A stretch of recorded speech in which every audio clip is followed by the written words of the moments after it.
Bonjour et bienvenue à ce webinaire d'information sur le document complémentaire handicap rare et maladies rares. Pendant 1 heure, nous allons être ensemble pour vous présenter ce document. Vous êtes déjà très nombreux à vous être inscrits, d'où certainement l'intérêt d'avoir de plus amples informations sur ce document. Je suis Gwenaëlle Sebilo du Groupement national de coopération handicap rare. Je vais avoir le plaisir d'animer ce webinaire. Nous allons nous retrouver ensemble du coup pendant 1 heure. Nous avons souhaité que ce temps soit évidemment accessible. Donc vous avez un interprète en langue des signes française en LSF en bas à droite et également la traduction en vélotypie en bas de votre écran. Tout au long des témoignages, des interventions, vous avez la possibilité d'inscrire, d'écrire toutes les questions que vous pouvez avoir autour de ce document complémentaire. Si d'ici la fin de ce webinaire, nous n'avons pas la possibilité de répondre à l'ensemble de ces questions, sachez que nous vous transmettrons avec le replay de ce webinaire, l'ensemble des réponses dans une foire aux questions. Pour la première intervention, nous avons le plaisir du coup d'accueillir Corinne Lombard, qui est chargée d'appui à l'organisation de l'offre à la Caisse nationale de solidarité pour l'autonomie. Corinne, merci d'être là, de représenter la CNSA. Pouvez-vous nous dire en quelques mots quelles sont les missions de la Caisse et également peut-être de venir expliquer comment le document complémentaire du coup a émergé, quelle est sa genèse, comment s'est-il construit et comment la CNSA a pu le soutenir dès son origine. Bonjour, donc Corinne Lombard, donc je travaille à la Caisse nationale de solidarité pour l'autonomie, la caisse qui gère la 5e branche de la sécurité sociale, la branche autonomie, donc depuis 2021. Et donc cette caisse, elle finance les politiques relatives aux personnes âgées et aux personnes handicapées. Alors, le document que nous vous présentons aujourd'hui est le fruit d'un long travail collaboratif. Il a été mené sous l'égide des filières de santé maladies rares, du Groupement national de coopération handicap rare, avec la contribution active des équipes relais handicap rare, des centres nationaux de ressources handicap rares, mais aussi des MDPH et des associations de patients et d'usagers. Et évidemment aussi avec le soutien de la CNSA depuis 2015. Donc, une première version a été expérimentée sur plusieurs territoires en 2021. Donc, cette phase d'expérimentation nous a permis de tester sa pertinence, mais aussi d'en mesurer les apports, mais aussi les limites. Et donc, du coup, avec les nombreux retours recueillis, on a pu ajuster et améliorer le document pour aboutir à sa version actuelle. Alors, pourquoi ce document ? Ce document complémentaire, il vient enrichir le dossier MDPH ou le dossier Maison de l'autonomie. Il a pour objectif d'offrir une description plus fine et plus fidèle du quotidien des personnes concernées par un handicap ou une maladie rare. Il permet de mieux cerner les impacts concrets dans la vie de tous les jours et ainsi de faciliter l'identification des besoins et l'élaboration pour les MDPH du plan personnalisé de compensation. Il est important de souligner que c'est un document facultatif. Il est destiné aussi bien aux enfants qu'aux adultes et on peut le retrouver sur monparcourshandicap.gouv.fr. Donc, je me permets quelques petits rappels sur le fonctionnement des MDPH. Donc, la MDPH, ce n'est pas une caisse d'assurance maladie. Elle ne raisonne pas uniquement en fonction d'un diagnostic. Une même personne, enfin 2 personnes atteintes de la même pathologie peuvent avoir des besoins très différents. Et donc ce qui compte, c'est le retentissement de la situation sur la vie quotidienne. Conformément à l'article L146.3 du Code de l'action sociale et des familles, le handicap, c'est défini par la limitation d'activité ou les restrictions de participation à la vie sociale en lien avec une altération durable ou définitive d'une ou plusieurs fonctions. Et c'est non lié uniquement à la pathologie ou au degré de déficience. Donc, les équipes pluridisciplinaires des MDPH, elles s'appuient sur des outils d'évaluation réglementaires comme l'annexe 2.4, le guide barème, l'annexe 2.5, accès à la PCH, ou encore le GEVA, l'outil d'évaluation des besoins, pour construire une évaluation globale et personnalisée. Alors, je fais aussi un petit rappel sur ce que sont les maladies rares et le handicap rare. Donc, les maladies rares sont celles qui touchent moins d'une personne sur 2000. On en recense 6 à 7 000, mais le nombre qu'on recense ne cesse de croître. Et ces maladies posent des défis à la fois en termes de diagnostic et ensuite de prise en charge. Le handicap rare, lui, il se définit par 3 types de rareté. La rareté des publics concernés, c'est moins de 1 personne sur 10 000. La rareté des combinaisons de déficiences, mais aussi la rareté des expertises et la complexité des techniques à mettre en œuvre pour accompagner ces personnes. Le handicap rare est aussi défini dans le Code de l'action sociale et des familles. Donc, il y a 5 grandes catégories de handicap rare. Donc, les 3 premiers, ils sont liés à une déficience sensorielle grave associée à une autre déficience grave. Le 4e handicap rare, c'est lié à une dysphasie grave ou des troubles majeurs de la communication. Et la 5e catégorie de handicap rare, c'est souvent lié à une maladie rare ou une pathologie chronique évolutive grave. Voilà. Donc, en pratique, quand on dépose son dossier à la MDPH, le dossier comporte les pièces obligatoires, donc le certificat médical, le dossier de demande CERFA, un justificatif d'identité, une attestation de domicile et, le cas échéant, une attestation de protection juridique. Et donc, en complément, on peut joindre le document complémentaire maladie rare, handicap rare. C'est pas obligatoire, mais il peut être joint au dossier pour éclairer plus finement l'analyse des besoins spécifiques de la personne. Il vise à mieux faire comprendre la complexité du handicap dans le quotidien et aussi à donner la parole à la personne, aux aidants et aux professionnels qui accompagnent la personne. Alors, sur le terrain, l'usage de ce document reste encore marginal. Déjà parce qu'en fait, il n'y a pas beaucoup de cas de handicap rare, donc les MDPH, elles le trouvent peu souvent dans leur dossier. Mais en tout cas, les MDPH qui l'utilisent, elles confirment que ça permet une transmission plus complète des informations sur les difficultés rencontrées, une meilleure prise en compte des aidants aussi, une prise en compte du caractère évolutif des situations et c'est une souplesse et une facilité d'utilisation de ce document. Donc il est encore peu utilisé, mais il nous appartient collectivement de mieux le faire connaître, cet outil, de le promouvoir et aussi de bien accompagner son usage. Donc, car bien utilisé, il peut réellement enrichir la compréhension des situations complexes et contribuer à des réponses plus justes et plus adaptées. Donc, en conclusion, ce document complémentaire s'inscrit dans une démarche plus large, celle d'une évaluation personnalisée, attentive à la réalité vécue par chaque personne en situation de handicap. C'est un pas de plus vers une meilleure équité, une meilleure reconnaissance et une meilleure réponse aux besoins spécifiques des personnes concernées par les maladies ou le handicap rare. Voilà. Je vous remercie pour votre écoute. Merci beaucoup, Madame Lombard, pour cette présentation exhaustive et évidemment d'avoir pu rappeler l'importance d'utiliser ce document pour du coup mieux faire comprendre les conséquences d'une maladie ou d'un handicap rare et de faciliter ensuite potentiellement l'accès aux aides, que ce soit pour les aidants et les personnes en situation de handicap.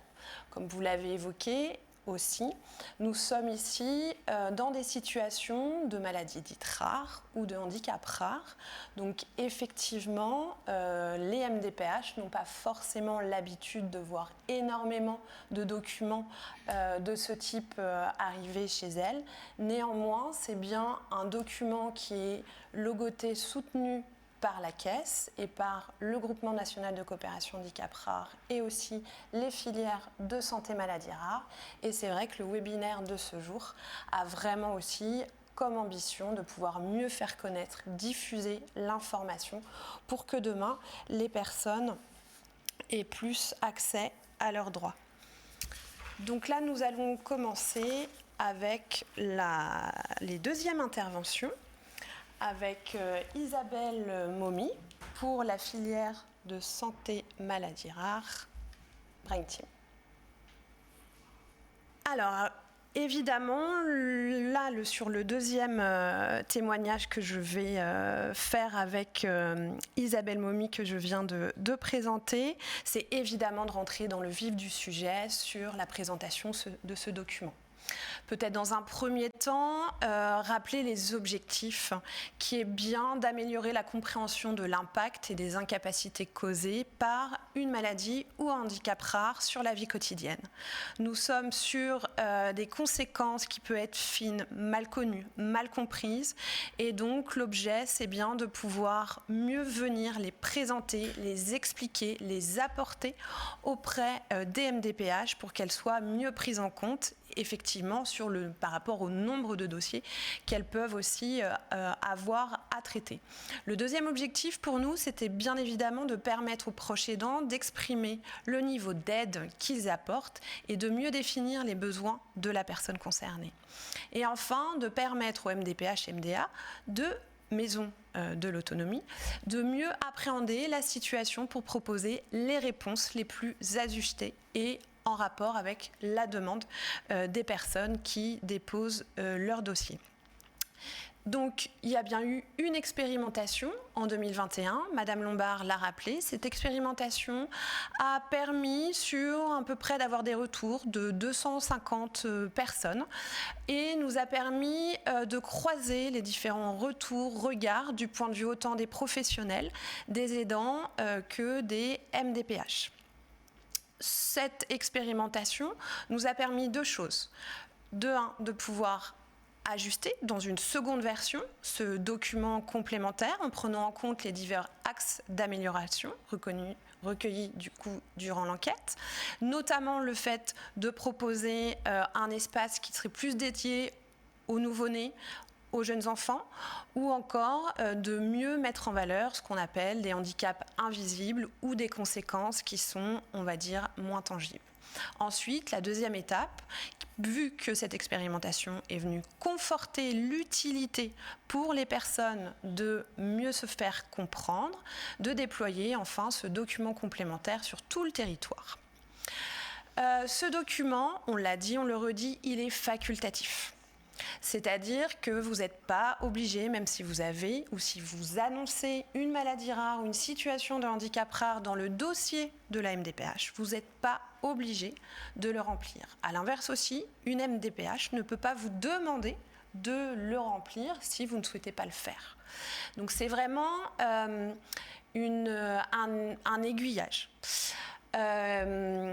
pour transmettre plus d'informations à la MDPH, comme je l'ai déjà dit plusieurs fois.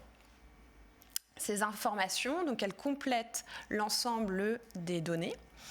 Et ce document, il concerne également les adultes et les enfants. Il n'y a pas de distinction au niveau de la population, donc tout au long, vous pouvez l'utiliser. En revanche, qui peut remplir ce document ? Il est facultatif et donc, en fait, plusieurs personnes peuvent le remplir. Vous pouvez être plusieurs à venir le remplir parce que les besoins ou les réalités, lorsqu'une personne est accompagnée par un établissement, par d'autres professionnels, apportent un regard différent et donc ce document peut être rempli par la personne elle-même, la famille, ses proches aidants, un membre d'une association ou un professionnel. Bien évidemment, c'est à la personne de déposer le document ensuite auprès de la MDPH. C'est un document plus largement qui permet, et on va le voir avec l'ensemble des témoignages, de venir mieux expliquer, repérer les réalités du quotidien. Alors, je vais prendre la relève pour vous expliquer un petit peu le déploiement du document final. Donc, ce document, il est présenté avec une première feuille, un premier volet de présentation du document, Puis après, vous avez 3 pages qui vont vous permettre de décrire les activités quotidiennes et les difficultés qu'on peut rencontrer avec une maladie rare ou un handicap rare. Là, de toute façon, je vais un petit peu plus rentrer dans le détail après. Vous avez aussi dans le dossier une page sur lesquelles on vous demande un petit peu d'exposer toutes les aides qui sont déjà mises en place. Vous avez ensuite 2 pages d'emploi du temps qui permet un petit peu de montrer le déroulement d'une journée ou d'une semaine de la personne avec toutes les interventions qui gravitent autour de la personne avec une maladie rare ou un handicap rare. Puis, vous avez aussi une page sur laquelle vous avez du texte libre, sur lequel on peut inscrire tous les éléments, les informations concernant des éléments imprévisibles, évolutifs ou même invisibles de la maladie rare ou du handicap rare. Après, vous avez une page très succincte pour compléter, en fait, dire qui a rempli ce document-là.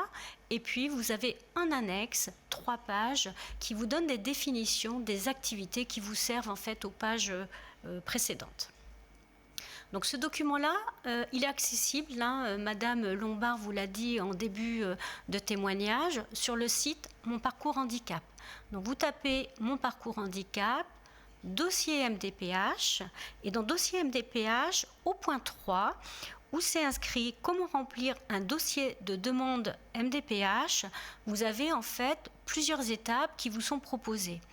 Et dans l'étape 4, vous verrez à un moment donné, c'est indiqué compléter le dossier avec des pièces justificatives. Et c'est à ce moment-là, quand vous aurez les pièces justificatives, que vont apparaître des informations sur le document complémentaire que vous pourrez télécharger ou imprimer directement.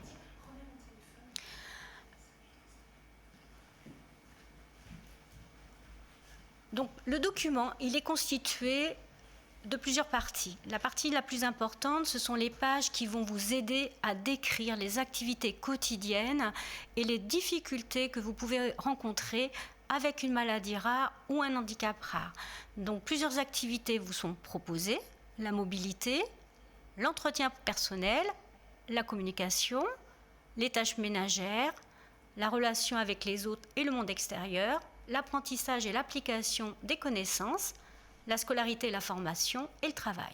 Bien évidemment, vous n'êtes pas du tout obligé de remplir toutes les activités, il faut que ça ait du sens. Et si on veut prendre par exemple l'exemple des enfants, vous n'allez bien évidemment pas remplir l'activité concernant le travail puisqu'ils n'en sont pas encore là.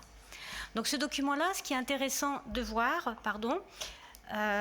c'est qu'il est constitué en fait pour vous faciliter le remplissage. Ce sont des cases à noter et à cocher. Donc ce sont des cases qui vont de A à E.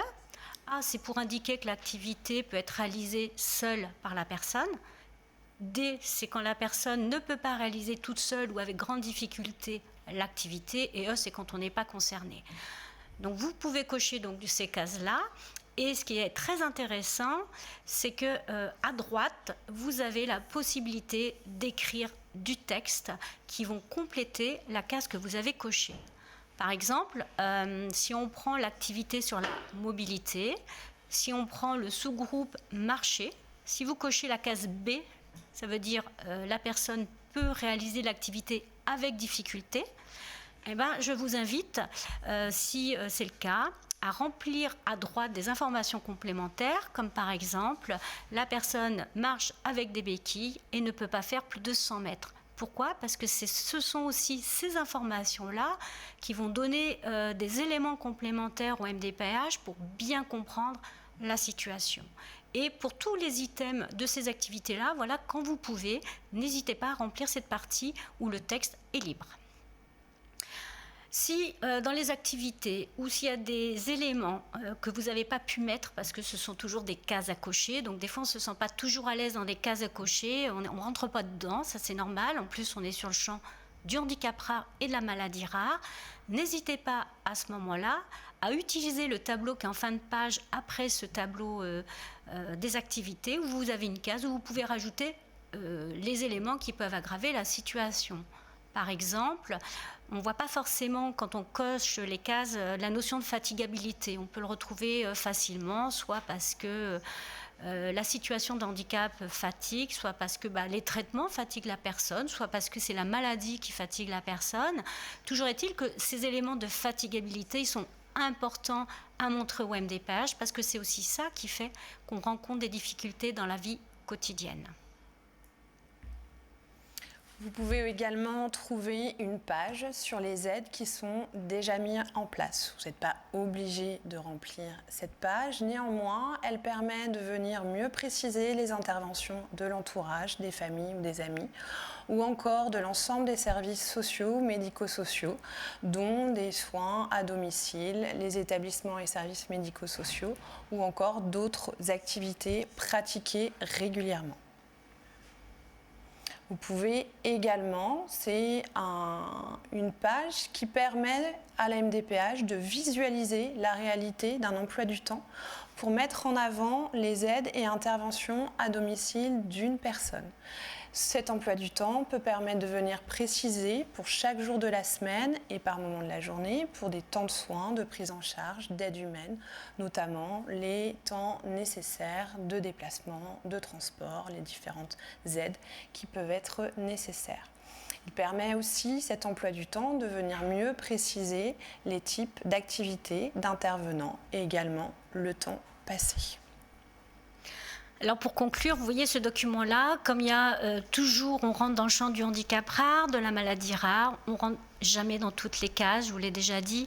Donc il y a la possibilité aussi de remplir du texte, soit sur les éléments évolutifs, invisibles ou imprévisibles du handicap rare ou de la maladie rare, et bien évidemment de mettre ça en lien avec l'impact que ça a sur la vie quotidienne de la personne. Donc vous avez 3 cases sur lesquelles vous pouvez rajouter tout ce qui vous semble vraiment nécessaire et important à donner et à transmettre au MDPH pour qu'il puisse vraiment bien comprendre la situation dans laquelle la personne est et toutes les difficultés qui peuvent être générées parce qu'on ne voit pas forcément tout. Vous avez donc, on vous l'a expliqué tout à l'heure, une page très rapide pour savoir qui a rempli le dossier. Ça, c'est au cas où on peut vous solliciter. Et aussi, pour vous aider à décrire les activités, vous avez, pour remplir le dossier, toute une page de définition qui vont vous aider à comprendre un petit peu les items qui ont été énumérés.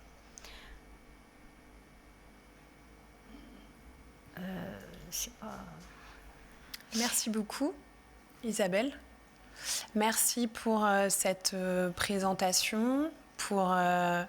Effectivement, ce document a été construit de manière collective. Merci aussi, parce qu'on se tutoie, pour ta pugnacité et la coordination de tous ces travaux avec l'ensemble des parties prenantes.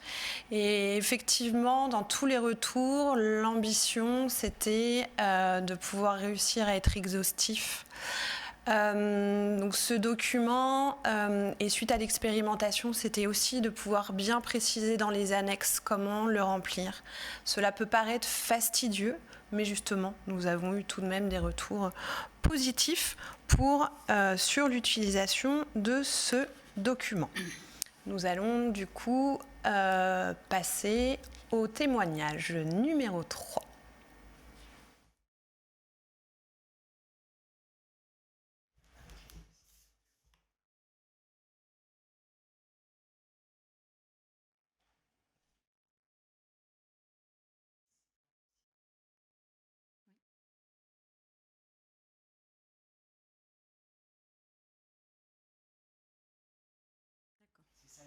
Ok. Alors, bonjour Patricia, donc vous êtes Patricia Provost, référente de parcours à l'équipe relais handicap rare de Nouvelle-Aquitaine et plus particulièrement sur le site de Poitiers. Patricia, est-ce que vous pouvez vous présenter brièvement et également peut-être nous dire plus particulièrement, vous en tant que professionnelle et dans votre rôle de référente de parcours, comment vous vous êtes saisie de l'utilisation de ce document complémentaire et concrètement, qu'est-ce qu'il apporte, quel effet a-t-il eu sur l'accompagnement ? Oui, bonjour. Donc tout d'abord, je suis Patricia Provost, référente parcours à l'équipe Relais Handicap Rare Nouvelle-Aquitaine, effectivement sur le site de Poitiers-Biard. Donc dans le cadre de mes missions au sein de l'ERHR, moi je vais vous parler de mon expérience très concrète concernant le formulaire complémentaire de transmission d'informations à la MDPH. Je vais vous expliquer un petit peu avec qui je l'utilise, quand et de quelle manière je le propose, quelle est la plus-value pour les personnes en situation de handicap. Et je vous dirai un mot sur la transmission de ce document aux différents partenaires de proximité.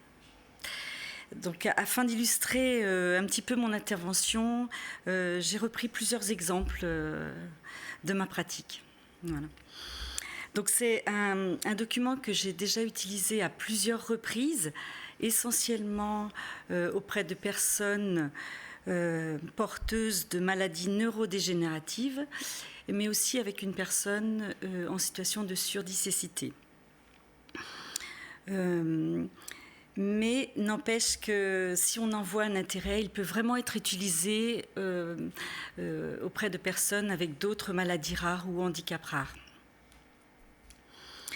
L'outil permet vraiment, en pratique, d'apporter des précisions à la réalisation des activités. Ce qui me paraît important, c'est vraiment de décrire avec précision les difficultés de la personne qu'elle rencontre dans son quotidien. Par exemple, concernant une question sur la mobilité, se déplacer dans le logement, donc on note avec difficulté, mais dans les observations, on peut mettre par exemple chute régulièrement, se cogne souvent, ce qui engendre des hématomes. Un autre exemple concernant la question sur l'orientation du temps, l'orientation dans le temps, pardon. Par exemple, désorientation de le temps et de l'espace, on le note. Puis après, on peut mettre « Monsieur n'a plus de repères. Il ne prend plus son traitement. Il met son couvert du soir à 16 heures. » C'est vraiment des petits détails, mais qui apportent vraiment, vraiment un éclairage auprès de la MDPH. Moi, je ne le propose pas en systématique dans mes accompagnements, mais parfois, suite à une évaluation à domicile, je peux m'apercevoir que la personne n'a pas apporté tous ces petits détails-là et elle n'a pas donné suffisamment d'informations sur sa situation de handicap. Et ce document peut vraiment alors ajouter au dossier c'est vraiment un appui à la demande. Je peux le proposer également lorsque les personnes ont eu un refus auprès de la MDPH suite à une demande d'aide ou de compensation. Je peux aussi le transmettre en amont d'une évaluation MDPH, ce qui permet aussi à la personne de se préparer à l'entretien. Il peut m'arriver de l'utiliser 2 fois pour la même personne suite à l'évolution de la maladie qui met en évidence d'autres besoins de compensation, d'aide. Cela permet vraiment de faciliter les échanges avec la MDPH et en amenant vraiment des éléments très concrets, ce qui facilite, moi je trouve, l'instruction des dossiers très souvent. Justement, sur la facilitation de l'instruction, pour les retours que vous avez eus, que les personnes ont pu avoir de la part des MDPH, en termes de droits, est-ce que ça a pu être pris en compte, ces conséquences, oui. Et donc du coup, elles ont pu obtenir oui. une compensation adéquate à leurs besoins ? Oui, tout à fait. On travaille avec 4 départements de l'Ex-Poitou-Charentes et c'est vrai qu'on est repéré auprès des MDPH maintenant, ce qui permet vraiment des situations complexes à domicile, urgentes, que le dossier soit traité assez vite et c'est vraiment une plus-value pour les personnes, oui. Merci beaucoup Patricia pour ce témoignage précieux. Justement, vous avez pu rappeler l'importance de venir souvent bien préciser finement les informations qui peuvent être utilisées dans le cadre d'une réévaluation. Donc, il ne faut pas hésiter à le réutiliser. Peut permettre également de se préparer à un entretien et toujours de mieux préciser les difficultés de la personne.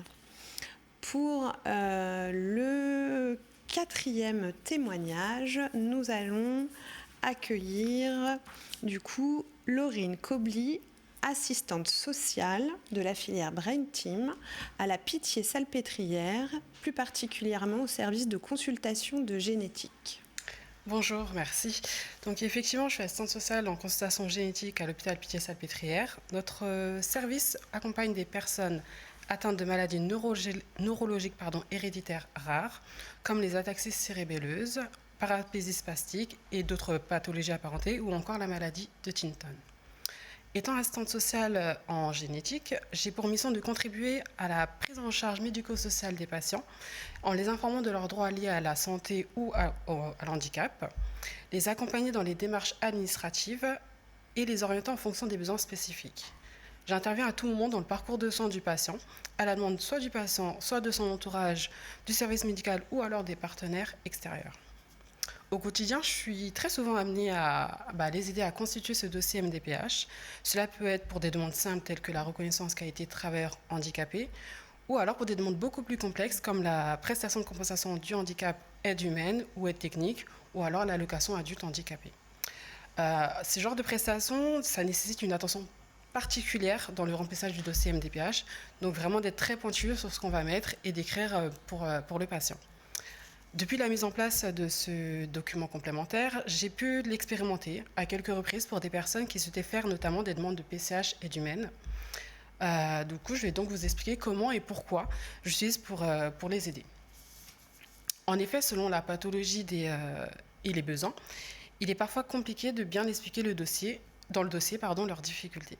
Par exemple, pour un patient atteint de maladies neurodégénératives, qui présente une apathie. Donc l'apathie, c'est une difficulté à initier une activité et un besoin d'être incité, stimulé par d'autres personnes pour accomplir ces tâches.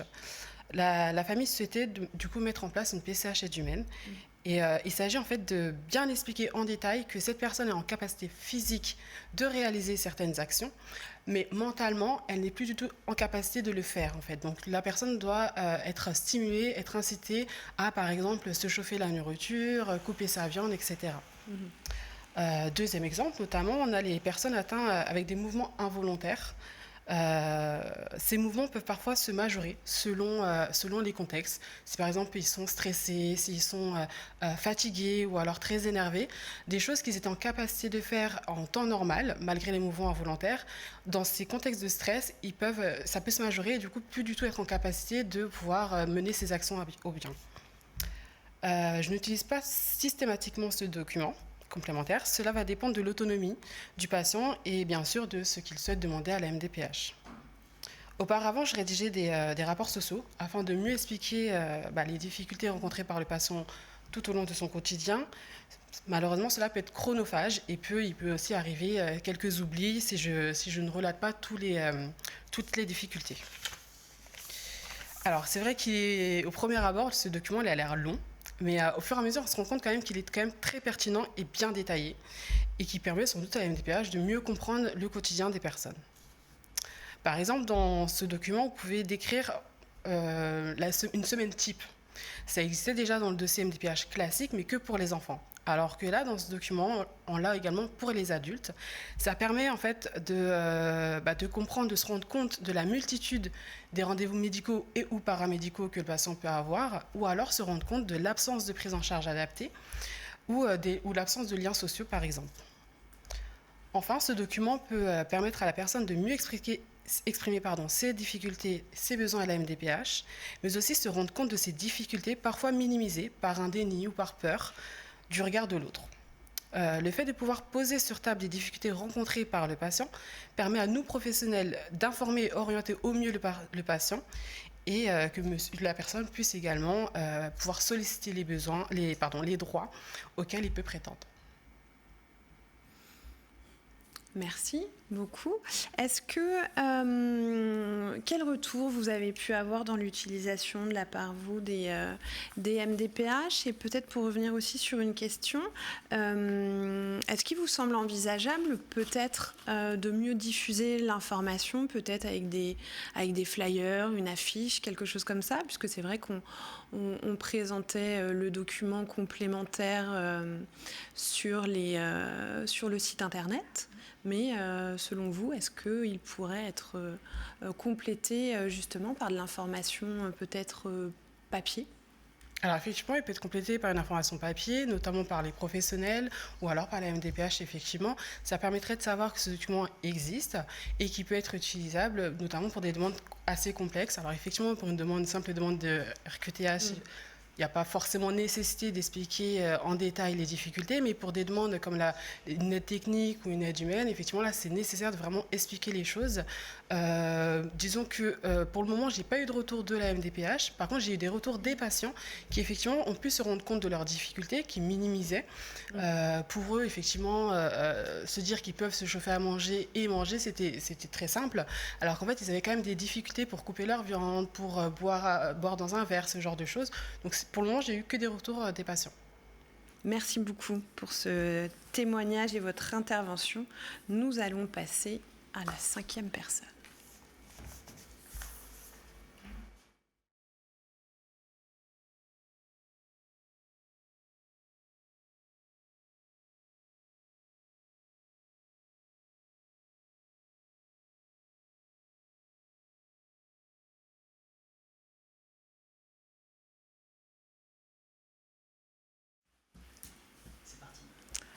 Alors, on vous laisse vous installer. Donc, bienvenue.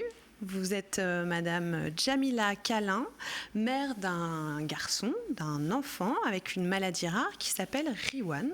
Donc là, ça va être le côté aussi maman, utilisatrice du document complémentaire et je suppose aussi utilisatrice de l'administratif pour bien accompagner votre enfant. Donc pouvez-vous, par votre témoignage, nous éclairer aussi sur vous, l'utilisation que vous avez pu en faire, comment vous l'avez trouvé, comment il a pu vous aider, ou peut-être aussi nous partager des témoignages d'autres parents que vous connaissez et avec qui vous communiquez sur ces questions d'accès au droit. Oui. Alors, comme beaucoup de parents aidants, nous avons des dossiers à remplir et c'est vrai que nos parcours sont tellement complexes. En tout cas, nos enfants ont des parcours complexes. Riwan a une maladie rare qui résulte quand même par 14 pathologies chroniques rares, voilà, avec d'autres conséquences importantes. Et il ne rentrait dans aucune case, quasi. Ou soit il rentre dans des cases, mais c'était jamais vraiment adapté. Alors comment je l'ai connu? Tout d'abord par les réseaux sociaux.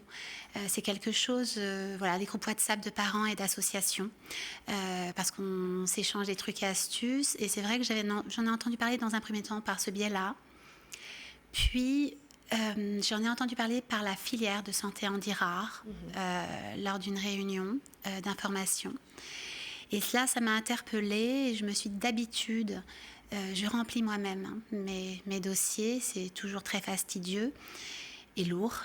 Et là, je trouvais que c'était très intéressant de trouver un document qui pouvait nous permettre de compléter toutes les cases qu'il n'y avait pas sur le dossier initial, de pouvoir être au plus juste des besoins de Riwan. Par exemple, Riwan a différentes pathologies où il rentre un peu dans une case, mais il n'a pas complètement ça, mais il a quand même ça.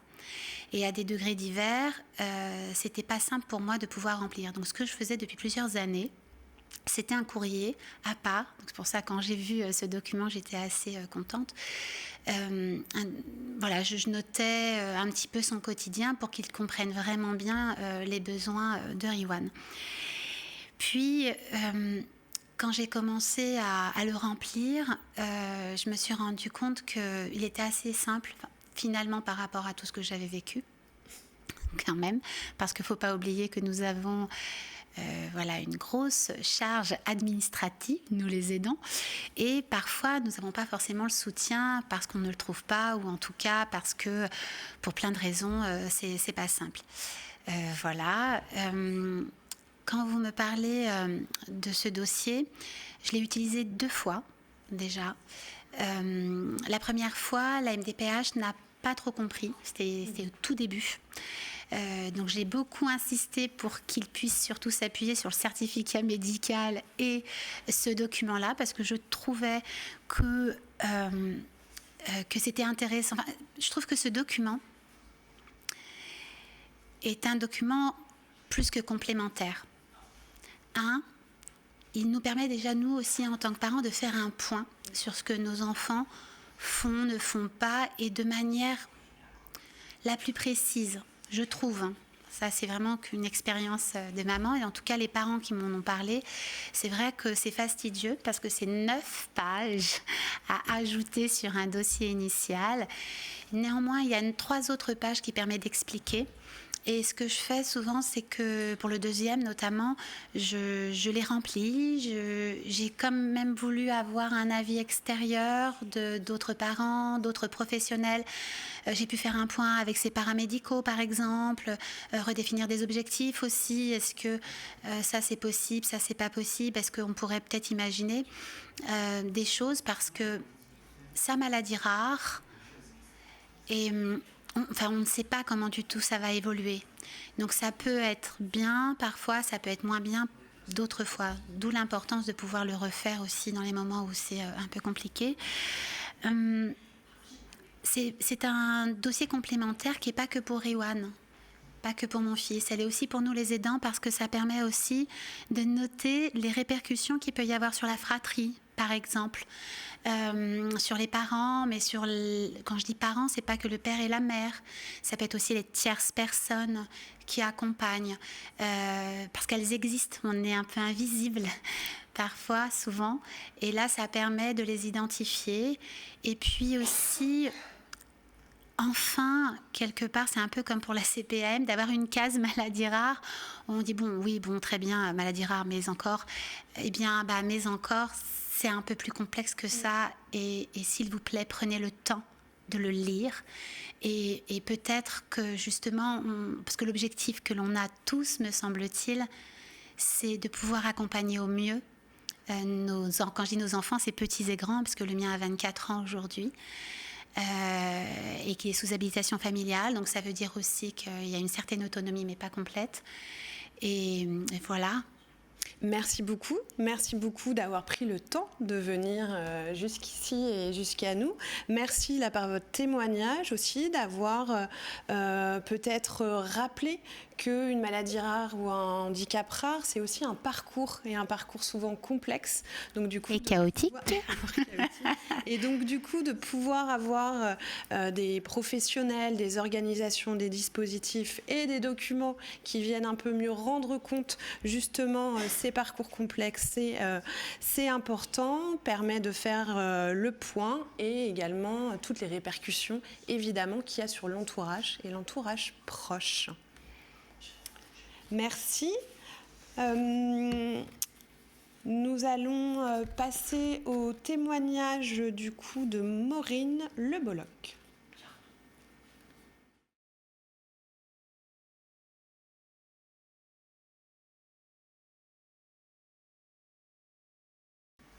Alors bonjour Maureen Le Bolloc.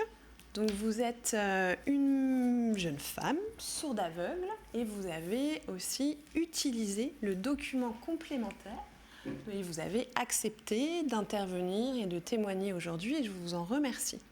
Vous êtes accompagnée de Hugues Alonneau, qui est un professionnel dans un centre national de ressources handicap rare qui s'appelle le CRESAM à Poitiers, et qui accompagne plus particulièrement les personnes sourdes aveugles. Donc aujourd'hui, pouvez-vous nous dire en quoi ce document complémentaire vous a-t-il permis d'accéder à plus de droits qu'auparavant, et de mieux faire comprendre les conséquences de votre handicap complexe sur votre vie quotidienne?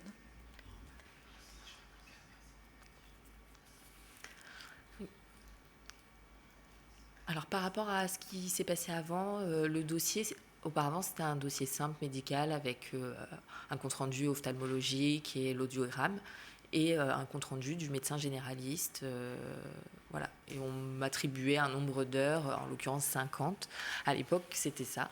Donc avec le dossier complémentaire, ça a été mieux. Les résultats ont permis de valider réellement ma situation plutôt que quelque chose qui n'était pas ma situation.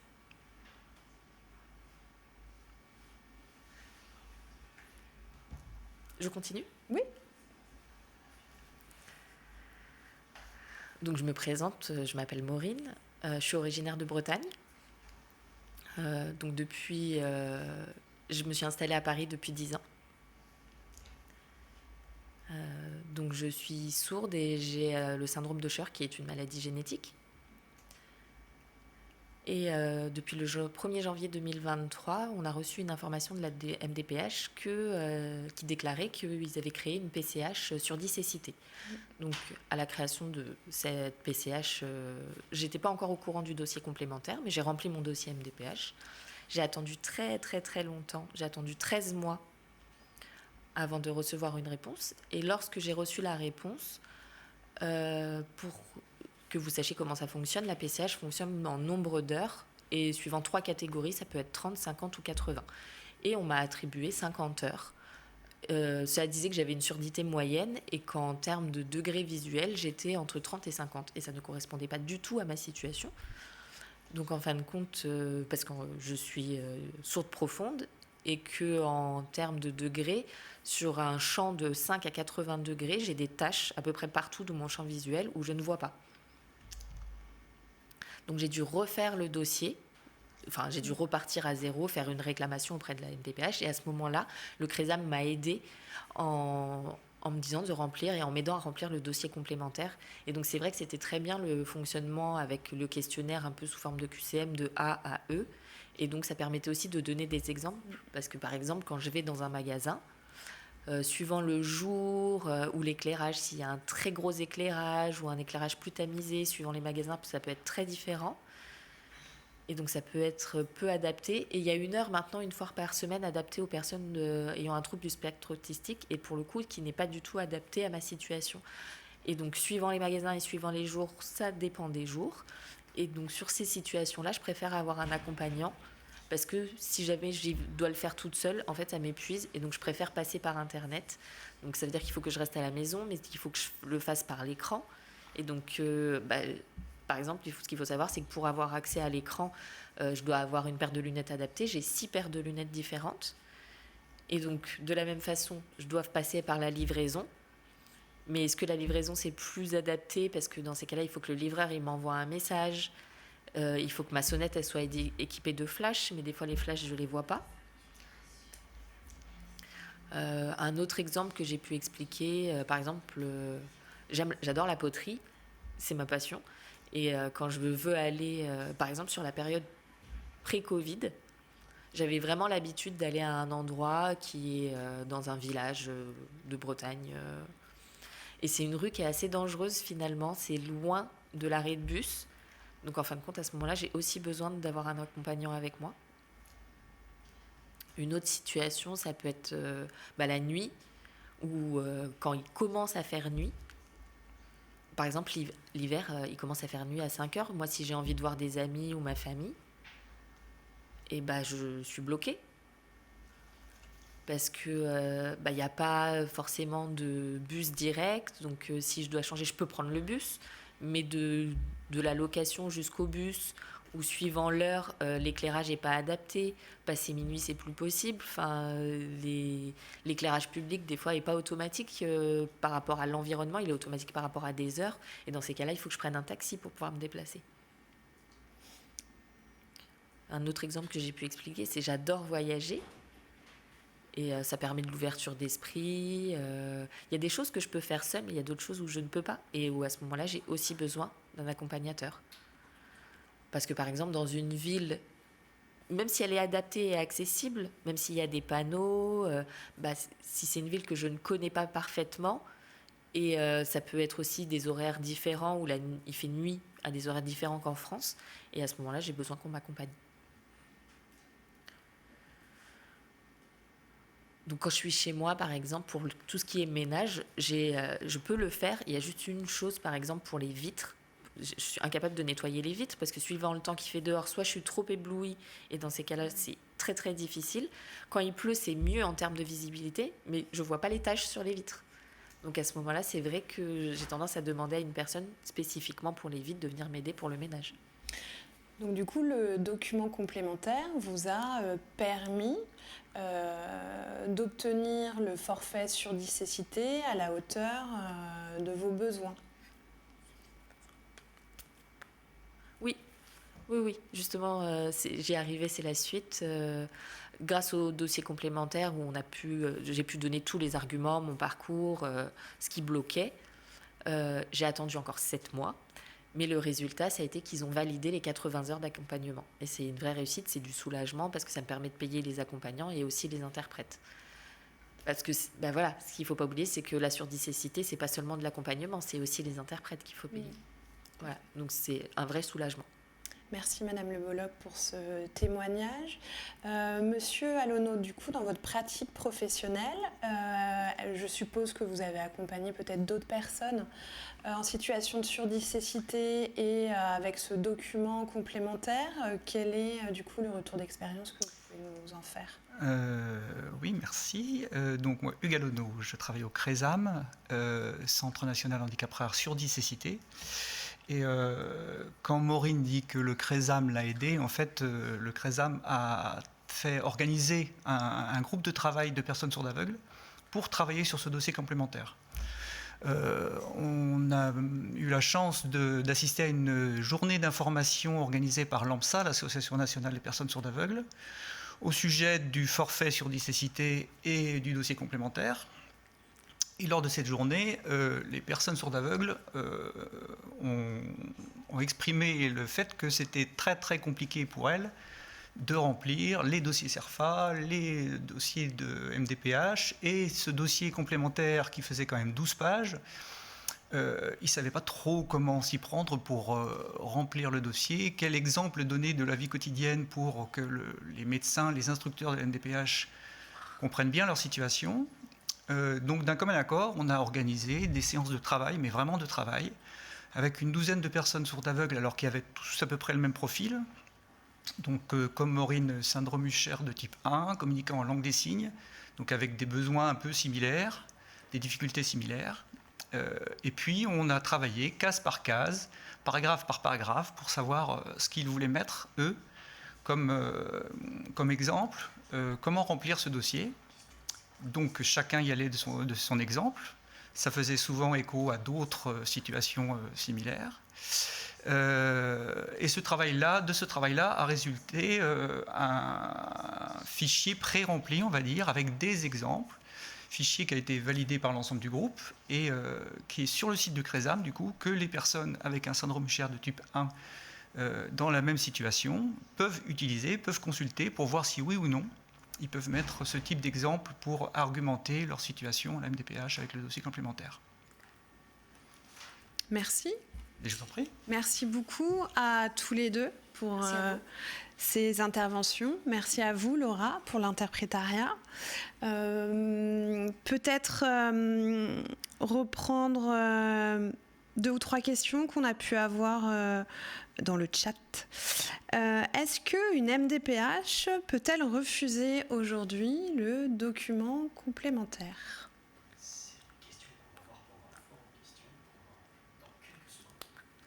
Et on va la voir dans le cadre de la foire aux questions qui va arriver dans quelques secondes.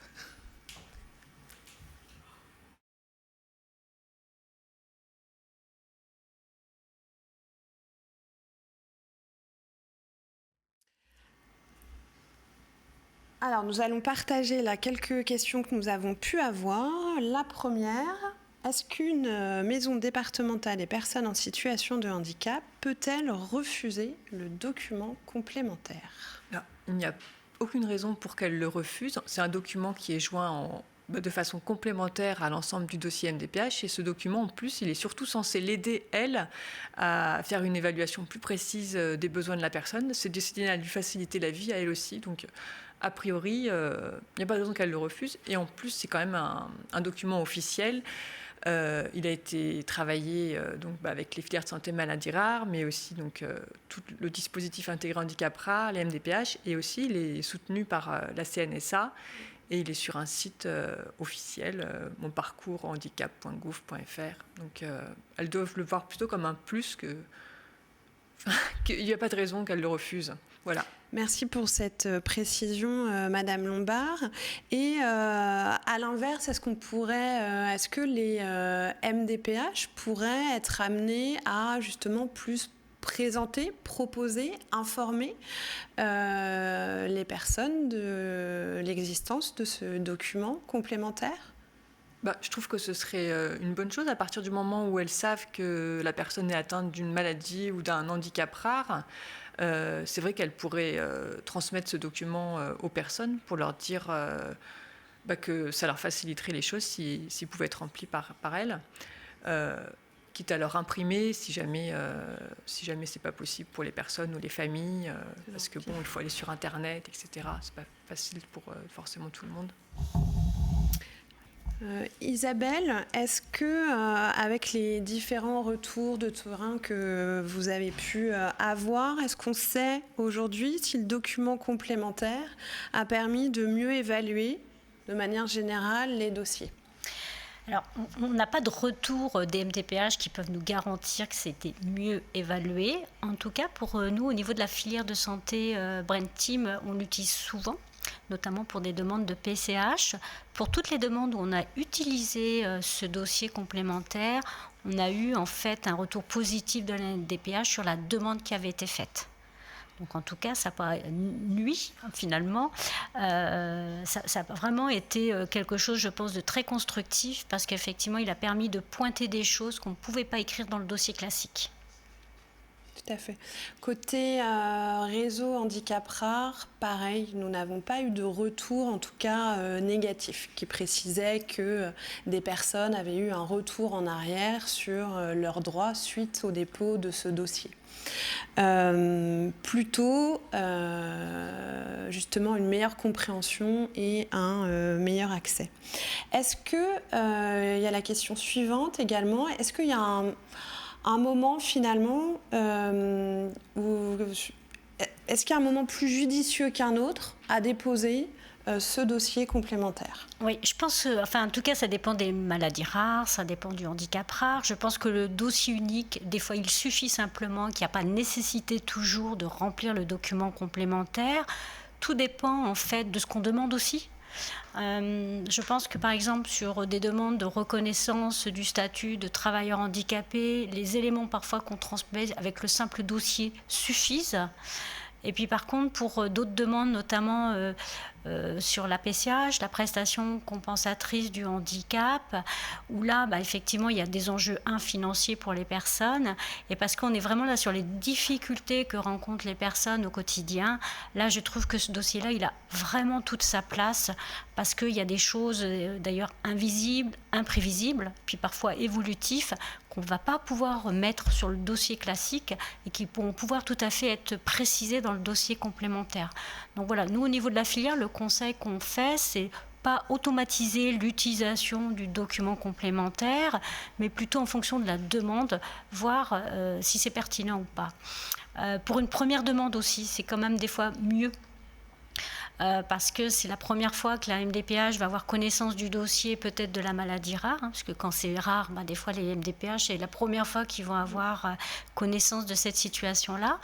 Quand c'est un renouvellement, en fonction aussi de la nature du renouvellement, voilà, il faut juger si c'est pertinent ou pas de re-remplir une seconde fois le document complémentaire s'il n'y a pas plus d'informations que la dernière fois. Merci pour vos retours, pour vos réponses. Nous allons préparer une foire aux questions avec l'ensemble des réponses qui sera associée à la transmission de ce webinaire d'information en replay, certainement diffusé en septembre prochain. Je tenais à remercier l'ensemble des intervenants et des intervenantes qui se sont mobilisés et rendus disponibles aujourd'hui pour venir partager leur expérience et promouvoir ce document qui, comme on l'a vu, permet de mieux préciser, expliquer les conséquences du RAR sur la vie des personnes en situation de handicap.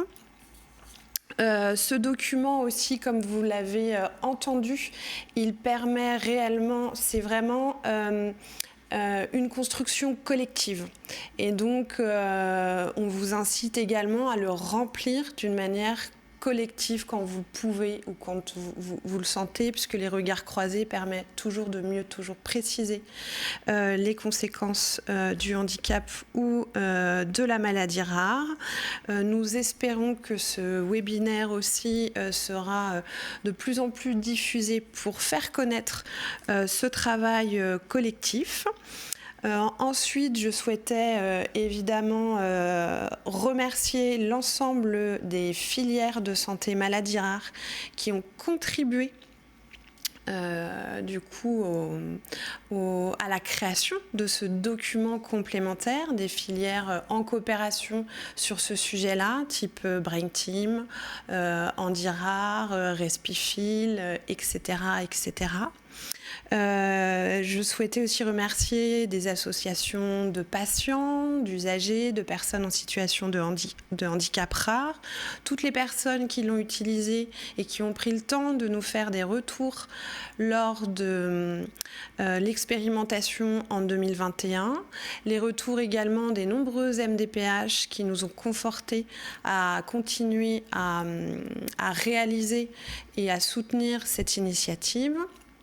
Je tenais à remercier également l'ensemble des professionnels des équipes relais handicap rare et des CNR qui se sont mobilisés et qui accompagnent les personnes avec celui-ci.